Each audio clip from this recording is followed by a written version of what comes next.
Eaves beam installation. We recommend at this point that you recheck the internal dimensions, width and projection, and check the measurements across the internal corners, which should be the same. Silicone seal the gaps between the front of the eaves beam external trim, P6024, and the front of the windows to create a watertight seal. Position the eaves beam centrally on top of the windows. When positioned correctly, the front face of the eaves beam will sit flush with the front face of the windows below. The eaves beam pieces will also require joining at the corners. These are joined using two eaves beam connectors.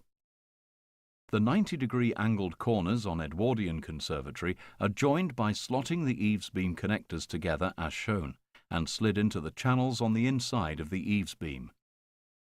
Prior to joining the eaves beam, apply a bead of silicone to the mitered cut faces.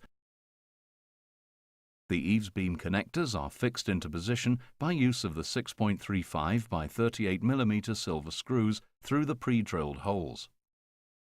When all the eaves beams are assembled on top of the windows, drill through the eaves beam only with a long reach 6 mm drill at positions which are 100 mm from the edge of each window.